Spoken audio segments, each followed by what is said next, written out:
Are you having trouble finding fish and catching fish in like the heat, like summertime, dead heat of the summer? I used to love fishing this time of year. There was a couple of reasons why. One, no one's on the lake. No one ever wants to be out on the lake when it's like super hot. And if they do go out, it's usually in the morning and the evening times. And so I love the heat of the day. I was also a lot younger back then, and the heat didn't bother me as much. It still doesn't bother me now. I just prepare for it different. I swear I was going to do a video one day about like preparing and like what I've learned over the years about the heat, how it's affected me, when I do things like that. Maybe I'll do a video like that. I'm not sure. But let's go into this. I think about this stuff all the time, and some of my videos get really in depth with what I think fishing should be about, and then sometimes maybe I miss the basics sometimes, or I'm not sure. I see a lot of videos where it's like different techniques to do things, and I'm like, man, the technique stuff is good if you know exactly what you're trying to go after, right? If it's like, okay, I'm gonna go throw a jig, I know the fish are, I don't know how you know this, but like the fish are gonna bite a jig. This is the jig I need to throw, and this is the technique I need to throw this time of day, while like all these things. And I'm like, yeah, none of that matters to me if I really don't know what's going on in the water and what I'm like trying to target and why I'm trying to target those things. Now, from what I've learned in fishing all these years is that people find one way to catch them. Okay, so they find one way to catch them and they think that's the way to catch them. I always use this one example is during the springtime when fish are in like all three phases. I don't know how many times to this day people are like, man, the spawn's almost over, or the spawn's just beginning, or like all the fish are spawning right now. And what you find is this, is you find people catching fish a certain way, and that's what they think's going on. So the fish might have, like 75% of the fish might be spawning, and you don't know how to catch any of those. And you figure out how to catch all these post-spawn fish. And you catch like 20 fish that day and they're all post-spawn, and you're like, oh my gosh, the fish are all done spawning. I'm like, no, you just happen to find a pattern that caught post-spawners. But if you go up on the bank, there's 4 and 5 pounders like all over the bank spawning. But you didn't see that. You just figured out how to catch post-spawners, or the exact opposite with pre-spawners or whatever it might be. So that happens a lot. It happens to all of us. And that's great, but I'm always going out on the lake, and I can't tell you how many times like I'm trying to find multiple patterns, always. Because if I'm usually fishing tournaments, what I see is that multiple patterns, one of those patterns usually holds true, and then this is the part I do not know, and I think all y'all will agree, certain patterns just fall apart. I have no idea why. The conditions don't change, nothing changes. I don't know. I still to this day, I can't tell you why that happens, but it happens. But if you have multiple patterns, then you can fall back on stuff. So, summertime, this is heat of the summer, and I always kind of call heat of the summer for most of us, like that July, August period. That's like when it gets the hottest. That's like when it gets, for us down here, the wind stops blowing. It just gets nasty, sunny, and it stays like that every day. It's usually calm, hot, sunny. Maybe you get some pop-up showers here and there, but that's really what it is. What I'm looking for this time of year is two things that are happening. These are the two main things that I see happening. When fish first get off the beds, and they usually all start to go deep. That's around that May, June time. It could vary depending on where you're at. And that's when they go the deepest in the summertime. That's when the water quality and the oxygen level is the deepest in the lake. Now this is important. This is when you see Kentucky Lake, when everyone goes ledge fishing, when like it's the best. It's usually like that May, early June month. Pickwick, Gunnersville, all these places. Same thing with our lakes.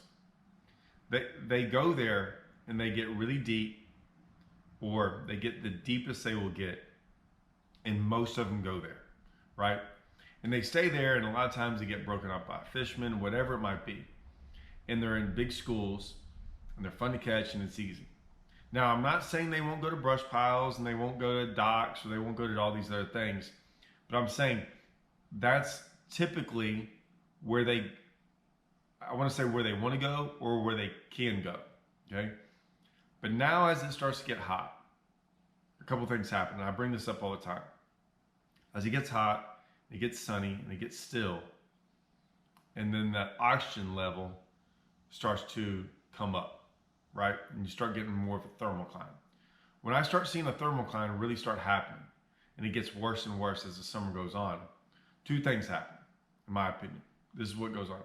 One, there's a fish that follows the thermocline up and is 100% basing the way it lives off of shad, schooling fish, things like that. I'm not saying they're schooling fish, but they move up and they're in that water column, and that's where they're going. I'm gonna tell you why those fish are different. Because, like I said, sometimes people think a bass only because of the way they're catching them, okay? So if you think about those fish that are out there chasing bait, and they're getting high in the water column, and it's sunny every day. They're out there in the middle of the lake. There's no shade. There's no shade. A lot of times there's no structure. Maybe they get on, a cane pile or a brush pile or stuff, but they're still moving with the shad. And there's usually no shade out there. I'm bringing this up because the shade part's important. As you get shallow, right? There's another group of fish. I think all those fish go deep, and there's two separate kinds of fish. There's the fish that stay shallow but over deeper water. And then there's the fish that, and when I say shallow, they're shallow in the water column, right? We always typically think of shallow as being shallow on the bank. But I think a shallow fish is a fish in 7 foot of water underneath the surface is the same thing as a fish in 7 foot of water on a boat dock. Like you would say that fish is shallow, but the fish out there over 40 foot is deep. But in my opinion, they're the same thing. They're still shallow fish. They're just one of them's over deeper water. Those fish up shallow, sometimes they tend to relate around structure or around shade. Okay, now I have made multiple videos, and you need to go look for them. Look for them this time of year because I'm going to start showing them where we find all these fish that are shallow, but they're never around structure. They're close to structure. They could be around a boat dock, and there's shade, and there's everything around there, and they're sitting off the boat dock in the sun. So I look at shade sometimes differently. That don't get me wrong, there are patterns where it's all a shade thing, but I don't think it's a shade thing like we think of it as a shade thing. I've always said this. Bass are actually called sunfish, right? They're not afraid of the sun. The sun doesn't bother them. Sun bothers us over time, right? It gets hot, right? We like hot, sunburn, all these different things to us. We stay cooler when we're out of the sun. Fish, cold-blooded animal, right? It's whatever to them. I think sometimes the sun doesn't bother them. It doesn't bother them at all, and they don't mind the sun. Like they're going to go where the bait is. They might sit in the shade to ambush something. But that doesn't mean if they're on brim and all the brim are over here away from a boat dock, all on brim beds, fish isn't going to sit underneath the dock. It's going to sit over there by the brim beds because that's where the food's at. So to me, it's always a food source thing. It's never this, I'm going to the beach and I'd rather be under an umbrella thing, right, to relax. Now, I think fish hang out underneath boat docks for protection and things like that, and they might be able to live there because all the bait's there, right? But it's not necessarily the sun thing, the sun shade thing. So I think that's important to keep that in mind this time of the year, that although you might be looking for shade or you might be looking for certain things for a pattern, it doesn't mean it's the best pattern, and it doesn't mean that all the fish in the lake are looking for that. So keep that in mind when you're going out there on the water, because I typically find that a lot of fish, I'm trying to figure out why the fish is up there bait wise. Is it around stumps? Is it around boat docks? Is it around something shallow to ambush something? Or is it something else, right? Because then all of a sudden on a cloudy day, how do you target those fish? Because a lot of times the shade will put them on the bank, like in a shady spot, right? But like I said, I think they're still up and down the bank, whether it's shady or sunny or things like that. What's cool about this time of the year is this. The schooling fish, they give themselves away. Especially now with LiveScope, schooling fish are some of the most fun fish to go after. And you can catch big ones. I'm realizing how many big ones you can catch with schooling fish. But we used to have to wait for them, once they blew up and stuff. Now, if you just know where they're blowing up and they go under, you can still catch all those fish. I'm also realizing, because we just kind of guess about how many fish are in schools.